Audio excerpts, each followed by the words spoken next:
Welcome back. India continues to display resilience against the backdrop of a challenging global environment. That's the word coming in from the World Bank's half-yearly report on the Indian economy. However, the World Bank expects India's economic growth to moderate to 6.3% during the fiscal year from 7.2% in FY23 due to the waning base effect and slowing global growth as well. I caught up with World Bank's India Director, Auguste Kouame, on the factors affecting India's growth, inflation concerns and fiscal risks.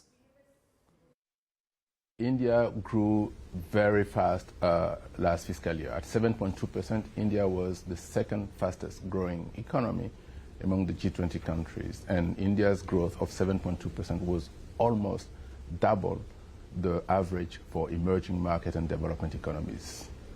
This fiscal year, we forecast India to grow at 6.3%. It is slowdown of growth from last year, but it remains very strong. 6.3% compares to 2.1% for the global economy. It compares to barely 5% for China. So India will still remain one of the fastest growing major economies in fiscal year 23-24.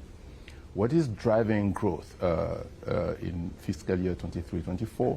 First, very strong public investment, helping power growth forward. This, of course, going forward will need to be complemented by an equally dynamic private sector investment. The second thing that is driving growth in fiscal 23-24 is strong services growth, both in terms of domestic consumption as well as export of services. So India has been doing very well on services side, and the world is responding by buying services from India. So these two factors, strong public sector investment and strong services sector, are really the fundamentals of growth in fiscal year 23-24. Right. I'd like to ask you about inflation. You've said that headline inflation is likely to remain elevated, around 5.9% on an average. How concerned are you about this, and what are the factors contributing to this?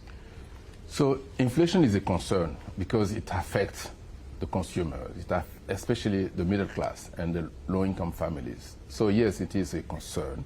The factors driving inflation today are global. First, geopolitical tensions that limit the movement of goods and services, especially of food grains and other commodities, due to geopolitical tension, are not moving to the right places at the right time, as we all know. So that puts pressure, upward pressure on inflation, because suddenly demand exceeds supply, rather. And another factor that is putting pressure on inflation is the fact that the supply of goods and services, especially in major economies, is a bit limited because the economies are not growing fast, and firms may not be producing as much as they need.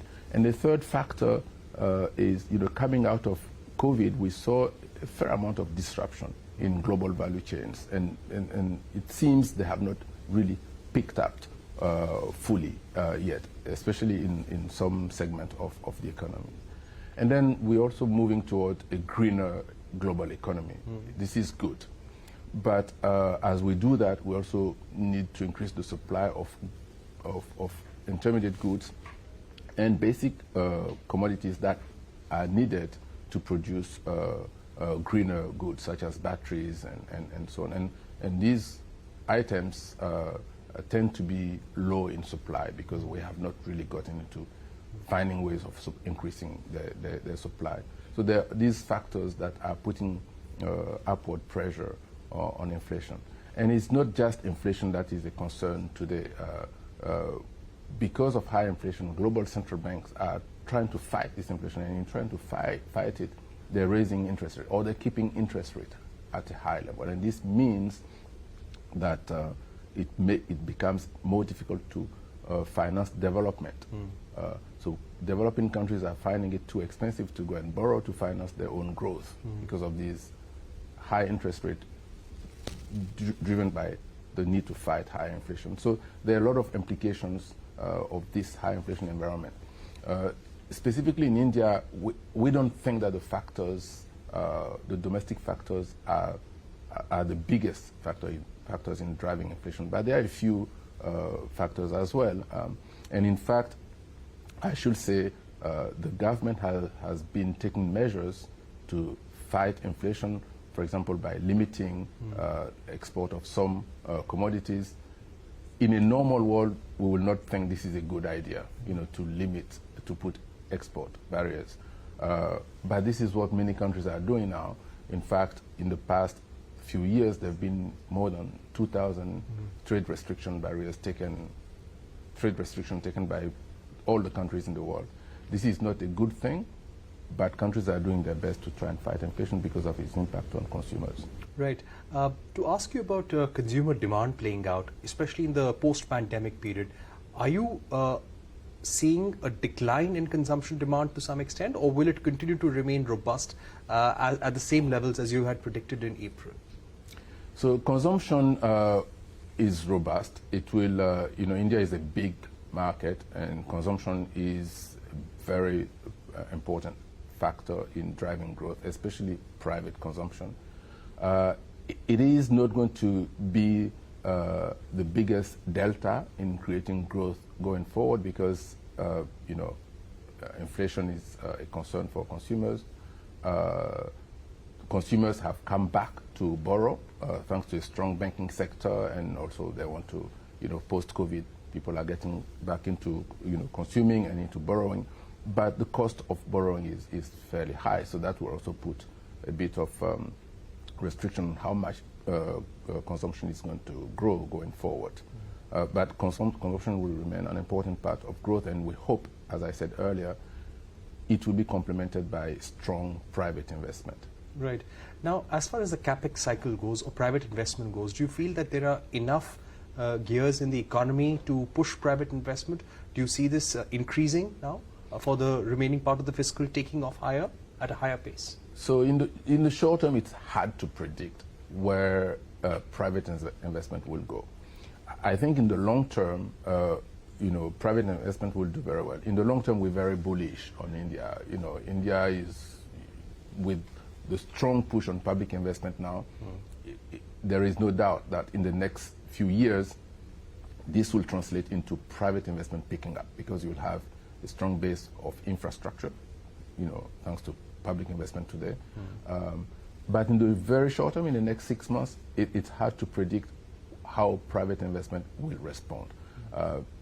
Private investment could respond very quickly if there are opportunities for public-private partnership using the current public investment to crowd in more private investment in the very short term. But this will need to be done actively. It won't happen organically. There needs to be a clear focus on, okay, in the next 6 months, every public investment will need to be accompanied by PPPs. I don't know whether this is going to be the case. But what is certain is that there will be a time when private investment will pick up. Now, with India's inclusion in the JP Morgan index, maybe there will be more dynamism on the part of the private sector. In the very, very short term, maybe the supply of private funds, either through portfolio or foreign direct investment, might increase because India is now one of the most attractive, or hopefully will be one of the most attractive investment among emerging market economies. With the repositioning of the global value chains, many firms will want to come and invest in India, and many firms in India will want to increase their investment so they can supply more to the global economy. So hopefully in the next 6 months, we will see what you hope to see. But even if it didn't happen, it will happen subsequently. So I wouldn't worry too much about it. Fiscal deficit, according to this latest report, is expected to decline to 8.7% in FY24. You have also mentioned that this is an election year. We're going to see general elections in India in 2024, and fiscal consolidation is likely to be impacted to some extent because of the food subsidy programs that we are seeing. What factors do you see would impact fiscal deficit, and also election year spending? How could that impact the economy? So in our forecast, we don't anticipate election to drive expenditures upwards. we don't forecast election being a drag on fiscal consolidation. We forecast the fiscal consolidation path to go forward. You know, deficit was 9.5% last year. It went down to 9%. Now we're forecasting it to go down to 8.7%. This is for the overall government, central government as well as state government. This is a good path, and this hopefully will continue. What would the election actually entail in individual states? We don't know. In individual states, there may be some, you know, increases in expenditures here and there, but from the fiscal deficit point of view, we don't think it will have an impact because, as you may know, the deficit for state is capped at 3%. So it doesn't matter how much some state will want to spend. Overall, the state level deficit will remain at 3%. Finally, any challenges that you'd like to list forward for the Indian economy, for this fiscal, and any key recommendations for a sustained high level of growth? So for the remaining fiscal year, I think things to watch are the global environment, the headwinds. These are the factors that India has no control over. We saw in the G20 meetings that we all need to be concerned about anything happening anywhere in the world because the world is interconnected, and you know, things will impact other countries, however, you know, small or whatever the impact is. You know, it could be very small, it could be very large, but there will be impact, indirect or direct. So for India, if I have any concern, it is how the global headwinds will play out. In our forecast, the downside risks are mostly on the global side, especially the geopolitical tension. Domestically, you know, I think that there are a lot of upsides. One thing to pay attention to is, as we discussed earlier, how private investment will respond very quickly, whether it will respond very quickly. I will also pay attention to the job market or the job dynamics, employment dynamics, especially for youth and women. In the short term, it can help, you know, create social stability.